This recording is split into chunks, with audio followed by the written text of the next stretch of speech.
भारत माता की। मंच पर उपस्थित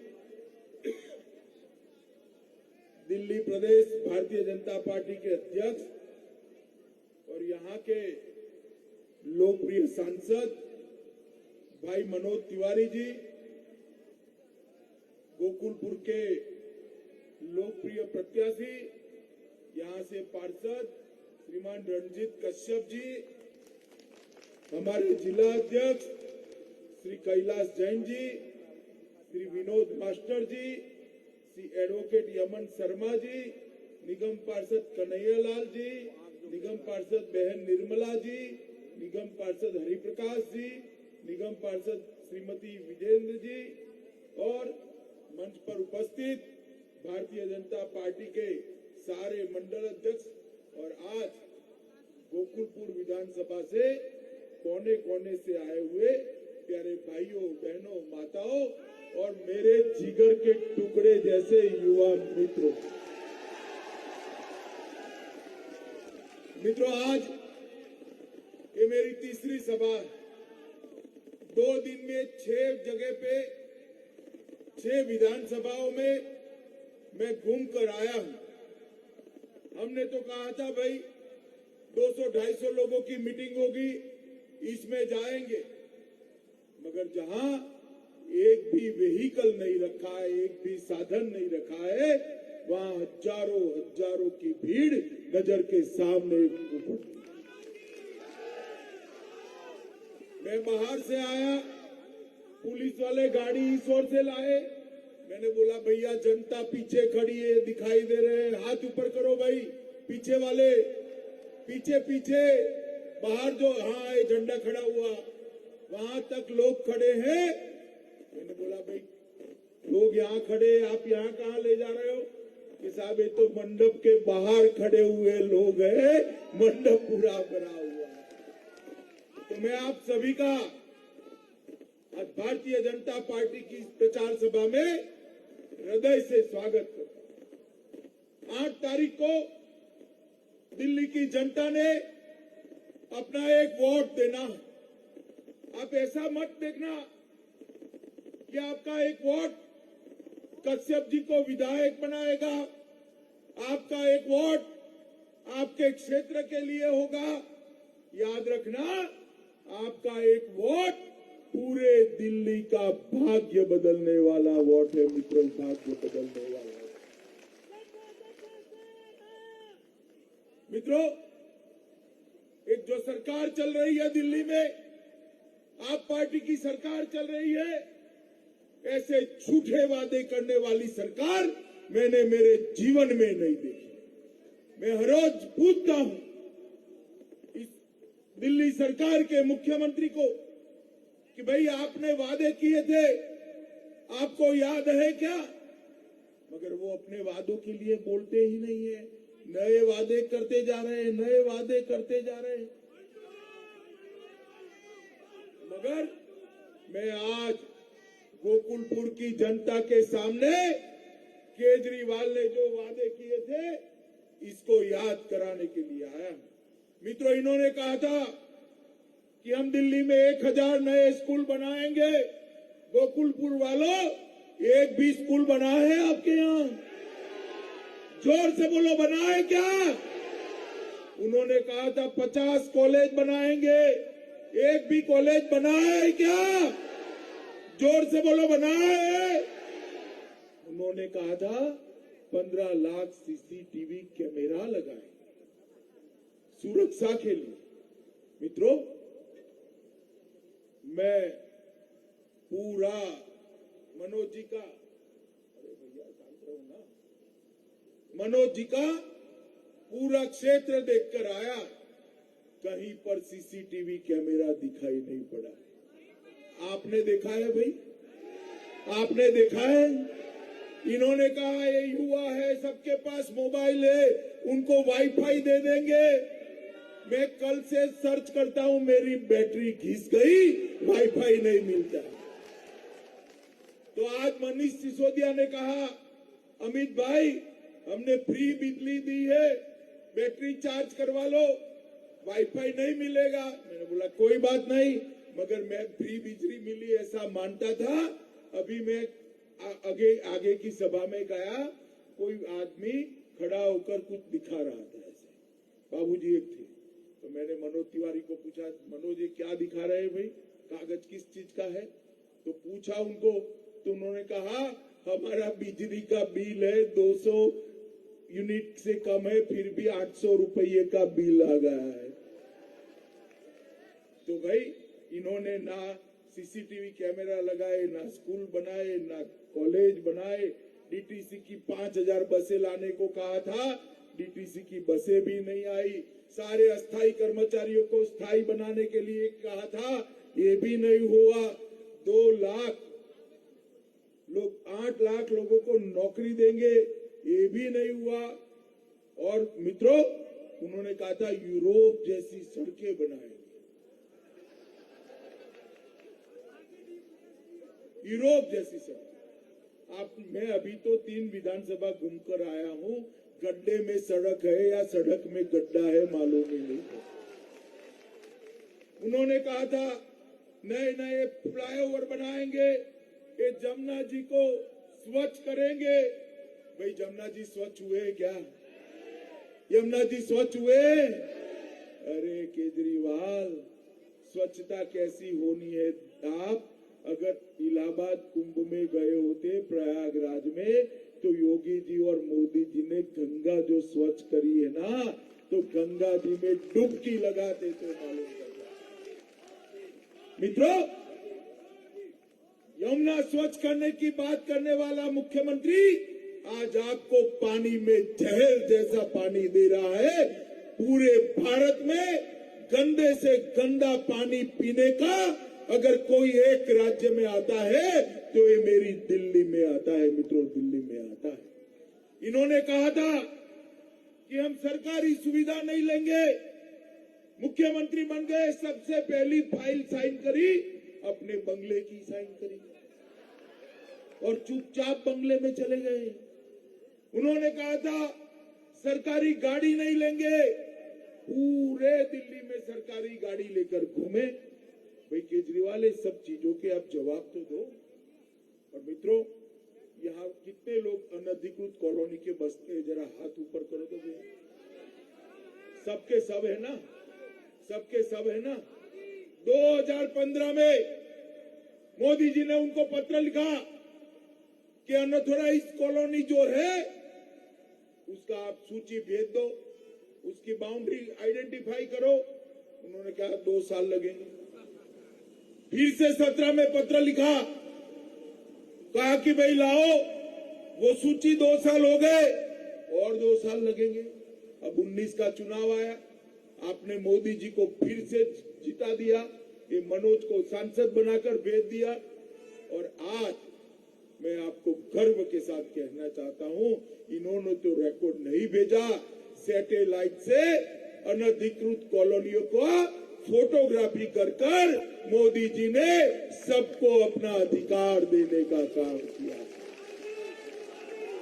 गोकुलपुरी वालों, अगर अब कोई कहता है कि अनधिकृत कॉलोनी है तो उसको धीरे से रोक देना कि भाई गलत बोल रहे हो। मोदी जी ने अनधिकृत कॉलोनी को अधिकृत बना दिया है। माताओं, भाइयों, बहनों, जब पहले हमारे कार्यकर्ता मिलते थे, उनको पूछते थे भैया ये अधिकार मिल जाए, ये मकान आपके नाम पर हो जाए, कितना रुपया भरोगे सरकार में? तो कहते थे 1 लाख तक भरने में हमें कोई आपत्ति नहीं। और मोदी जी ने 500 रुपये और 1000 रुपये में आपकी रजिस्ट्री कराने का ऑर्डर कर दिया है। और 75,000 से ज्यादा लोगों का रजिस्ट्री हो भी गया है। आपका बाकी हो तो ऑनलाइन होता है, जरा करा दीजिएगा तो आपके भी बच्चे के नाम पर एक मकान हो जाए। मोदी जी ने इस 1731 अनधिकृत कॉलोनियों के 50 लाख लोगों के जीवन में एक नया प्रकाश, नया उजास भरने का काम नरेंद्र मोदी जी ने किया है।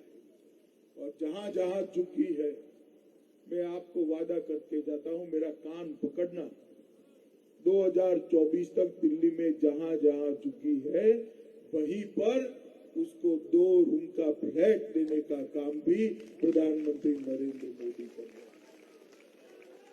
मगर ये सारा काम केजरीवाल जी आप तक इसलिए नहीं पहुंचना देने चाहते कि उनको डर है कि नरेंद्र मोदी जी लोकप्रिय हो गए। अभी इन्होंने बात करा, हमारे मनोज जी ने, आयुष्मान भारत योजना आप तक नहीं पहुंची। देश भर में 1 करोड़ गरीबों के ऑपरेशन हो गए, एक काना पैसा का खर्चा नहीं हुआ। मेरे दिल्ली के भाई बहन क्यों इससे महरूम रह गए? क्योंकि ये आप पार्टी की सरकार आयुष्मान भारत योजना को नहीं स्वीकार, प्रधानमंत्री आवास योजना को नहीं स्वीकार, 5 लाख का फायदा सालाना, 5 लाख का मकान जो आपको मिलना है वो नहीं स्वीकार कर रही है। उनको तो अपनी पॉलिटिक्स करने में इंटरेस्ट है। मित्रों, एक और मोदी जी ने 5 साल के अंदर 13 करोड़ लोगों को गैस दिए, 10 करोड़ लोगों को शौचालय बनाए, 10 करोड़ लोगों को घर का घर दे दिया, सब घर में बिजली पहुंचाया, उनको 5 लाख का स्वास्थ्य का कार्ड दिया। और अब मोदी जी ने कहा है 2024 के पहले हर घर में शुद्ध पीने का पानी पाइप के द्वारा पहुंचाने का काम नरेंद्र मोदी जी कर रहे हैं। मगर भाई बाकी तो जो हो, ये केजरीवाल जी है बड़े होशियार, बहुत चतुर आदमी है। मैं बताऊं क्यों? मोदी जी ने 15 अगस्त 2019 को लाल किले की प्राचीर से कहा कि पूरे देश में हर घर में मैं शुद्ध पीने का पानी पहुंचाऊंगा। अब मुझे बताओ गोकुलपुरी वालों, ये गोकुलपुरी और दिल्ली देश में आता है या नहीं आता है? जोर से बोलो, आता है या नहीं आता? तो जब मोदी जी ने कहा तो आपको पीने का पानी का वादा मोदी जी ने दे दिया या नहीं दे दिया? तो केजरीवाल जी सितंबर में नए कपड़े पहनकर खड़े हो गए और कहा कि मैं पूरे दिल्ली वाले को स्वच्छ पानी दूंगा। अरे भाई मोदी जी देने ही वाले, तुम थप्पा क्यों लगा रहे हो? मोदी जी ने वादा किया है। अरे भाई शांति। और मोदी जी का वादा केजरीवाल आपके जैसा नहीं होता। मोदी जी जो कहते हैं वो करते हैं। और पूरी देश की जनता कहती है मोदी है तो, जोर से बोलो, मोदी है तो। मित्रों, ये विकास, ये आप पार्टी का कोई संस्कार ही नहीं। और ये कांग्रेस पार्टी, कई बार तो मैं आरोप करता हूं कांग्रेस पार्टी के नेता राहुल गांधी पर, मुझे लगता है कल टूट पड़ेंगे मुझ पर। दूसरे दिन कोई बयान नहीं आता, बाद में ढूंढते कहां गए, तो कि इटली गए, वैकेशन पर गए।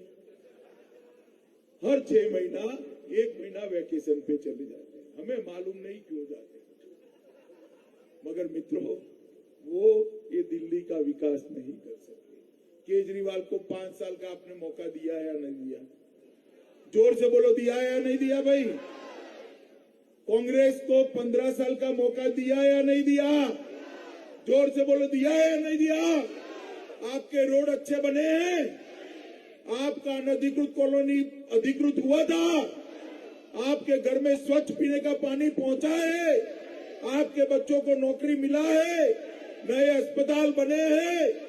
तो 5 साल नरेंद्र मोदी को दे दो, हम विश्व की सबसे अच्छी राजधानी बना देंगे। मित्रों, विश्व की सबसे अच्छी।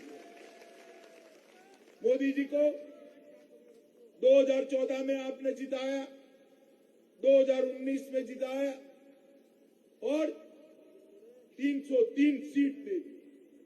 और ये 303 सीट मिलने के बाद, दूसरी टर्म आने के बाद, मोदी जी ने एक के बाद एक काम करना शुरू किया।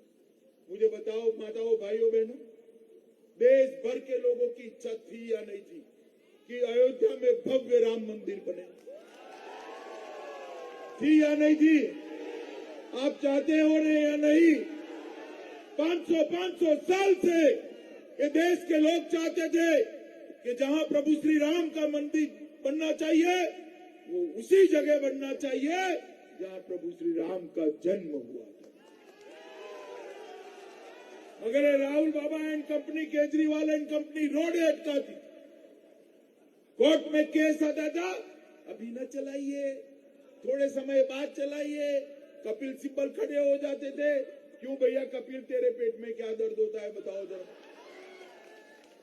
ये दोबारा मोदी जी को प्रधानमंत्री बना दिया, केस की डेट आई, केस चलने लगा और 5 जजों ने कह दिया जहां प्रभु श्री राम जन्मे थे वहीं भव्य राम मंदिर का निर्माण।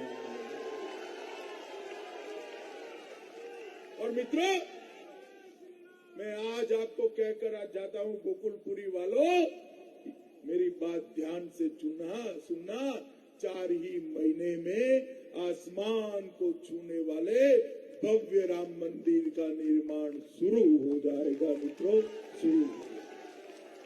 भाई मुझे बताओ गोकुलपुरी वालों, 370 धारा हटनी चाहिए या नहीं हटनी चाहिए? जोर से बोलो, हटनी चाहिए या नहीं हटनी? एक कश्मीर देश का हिस्सा हो आप चाहते हैं या नहीं चाहते? ये कश्मीर हमारा है या नहीं? धारा 370 35A 70 साल से कश्मीर को भारत के साथ जुड़ाव को रोकती थी। किसी की हिम्मत नहीं थी धारा 370 को छूने की, क्योंकि उनको अपनी वोट बैंक नजर आती थी, उनके वोट नहीं मिलेंगे, उनकी वोट बैंक नजर आती थी, तो 370 हटाने को तैयार नहीं थे। हम भाजपा वाले हैं मित्रों, माताओं बहनों भाइयों, हम भाजपा वाले हैं, हम वोट बैंक की चिंता नहीं करते हैं, देश की चिंता करते हैं। और आपने मोदी जी को फिर से प्रधानमंत्री बना दिया, 303 सीट दे दी। 5 अगस्त 2019 को देश की संसद में मोदी जी ने हमेशा के लिए धारा 370 को संविधान से हटा दिया। अब मुझे एक बात बताओ, मुझे एक बात आप लोग बताओ, कश्मीर के अंदर तिरंगा फहरना चाहिए नहीं? आज तक 2 झंडे फहरते थे, इस बार 15 अगस्त को, इस बार जब 26 जनवरी आएगी, हमारा प्राण से भी प्यारा तिरंगा कश्मीर के अंदर आसमान की ऊंचाइयों को छूएगा। मित्रों, 2 साल पहले ये जेएनयू, जानते हो ना जेएनयू को? अरे जानते हो या नहीं जानते हो? वहां नारे लगे, भारत तेरे टुकड़े हो 1000। अब भारत के 1000 टुकड़े करने वालों को जेल में डालना चाहिए या नहीं डालना? जोर से बोलिए, डालना चाहिए या नहीं डालना चाहिए? मोदी जी ने उठाकर उनको जेल में डाल दिया। अब उनको प्रोसिक्यूशन की मंजूरी, केस चलाने की मंजूरी केजरीवाल ने देती है, अब तक नहीं देते हैं। उनको डर लगता है कि उनकी वोट बैंक जो है ना, वो जानते हो ना कौन सी, जानते हो या नहीं जानते हो, वो वोट बैंक नाराज हो जाएगी। हम नहीं डरते हैं भैया। जैसे ही जेल में डाला, ये केजरीवाल और राहुल बाबा दोनों खड़े हो गए और कहा इनका वाणी स्वतंत्रता का अधिकार है। अरे भैया राहुल, मोदी जी की सरकार है, वाणी स्वतंत्रता का अधिकार ये गोकुलपुरी वालों को भी है, सबको है। और वाणी स्वतंत्रता का अधिकार का उपयोग कर हमें जितनी गालियां देनी है दे दो, हम कुछ नहीं करेंगे। फिर भी पेट न भरे तो मेरी पार्टी को गाली दे दो, हम कुछ नहीं करेंगे। मगर भारत माता के टुकड़े करने की बात करेंगे तो जेल की सलाखों के पीछे ही जाना पड़ेगा। मित्रों, ये लोग वोट बैंक की राजनीति करने के कारण देश के टुकड़े करने वालों के संरक्षक बन के खड़े, और उनको जवाब देना चाहिए देश की जनता को। मैं आज पूछना चाहता हूं, मोदी जी अभी सीएए लेकर आए, सिटीजनशिप अमेंडमेंट एक्ट, नागरिकता संशोधन कानून, क्या है सीए?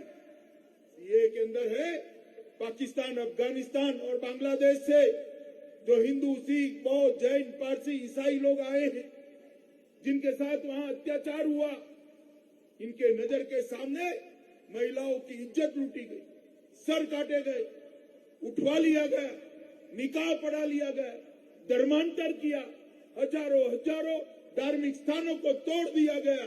वो अपनी जान, अपने परिवार की महिलाओं की इज्जत, अपना धर्म बचाने के लिए भारत में आए। ये लाखों करोड़ों लोग 70 साल से यहाँ है। केजरीवाल कहते हैं ये पाकिस्तानी है। केजरीवाल, आपको मालूम नहीं है, विभाजन हुआ तब से 1/3 दिल्ली शरणार्थियों का बना हुआ है, शरणार्थियों का बना हुआ है। आपको इसमें पाकिस्तानी दिखते हैं, मुझको उसमें मेरे भाई, माँ और बहन दिखते हैं। मुझे बताओ माताओं, भाइयों, बहनों, ये जो अपने महिलाओं को बचाने के लिए, अपने परिवार को बचाने के लिए यहाँ शरण लिए हैं, उनको नागरिकता देनी चाहिए या नहीं देनी चाहिए? जोर से बताइए, केजरीवाल के कानों में आवाज पहुंची, देनी चाहिए या नहीं देनी चाहिए? मित्रों, ये Congress party, communist party, Mamata Banerjee, Samajwadi party, आप पार्टी, सब इसका विरोध करें। क्यों विरोध करें भला? क्योंकि उनको उनकी वोट बैंक का डर लगता है कि वोट बैंक वोट नहीं देगी। मगर हम नहीं डरते हैं भैया।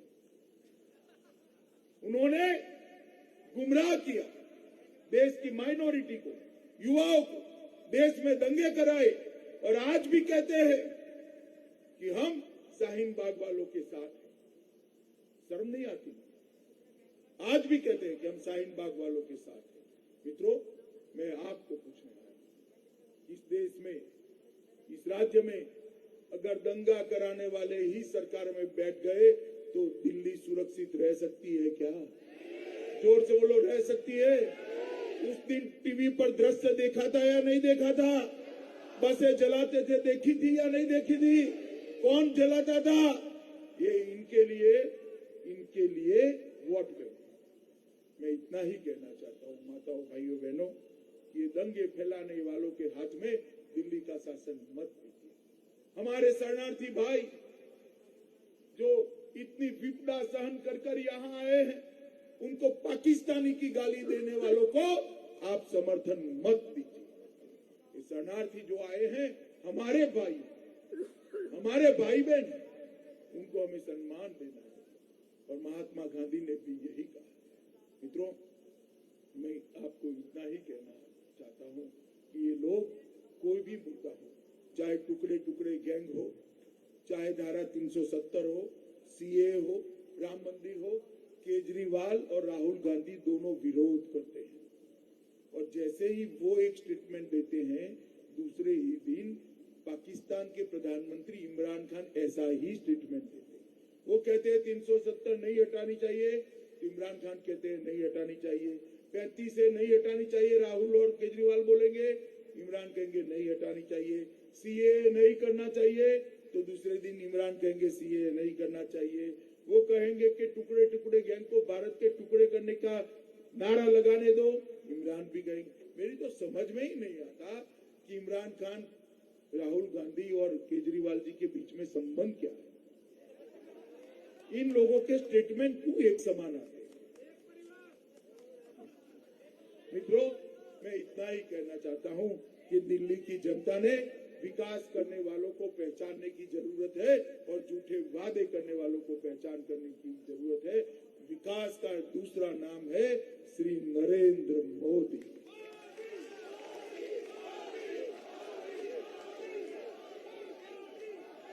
मोदी जी ने देश बदला है, पूरा देश बदला है। मैं आज दिल्ली वालों को कहने आया हूं, मोदी जी को एक मौका दीजिए, मोदी जी दिल्ली को भी बदलना चाहते हैं। मित्रों, माताओं, भाइयों, बहनों, मेरा करबद्ध निवेदन है कि सभा समाप्त होने के बाद कितने लोगों के पास मोबाइल है, जरा हाथ ऊपर करो। है ना सबके पास? तो ये सभा समाप्त होने के बाद 50-50 लोगों को फोन करना है। मामा को, मामी को, चाचा को, चाची को, काकी को, काका को, फूफी को, फूफा को, माता को, पिता को, भाई को, बहन को, बहन को, बहने को, करोगे क्या? 50-50 फोन करोगे? सबको कमल के निशान पर बटन दबाने के लिए कहोगे? हमारे भाई कश्यप को विधायक बनाओगे? दिल्ली में कमल फूल की सरकार बनाओगे? दिल्ली को सुरक्षित करोगे? मोदी जी के हाथ मजबूत करोगे? तो मेरे साथ दोनों हाथ उठाओ और प्रचंड आवाज से बोलो, भारत माता की, भारत माता की, भारत माता की, वंदे।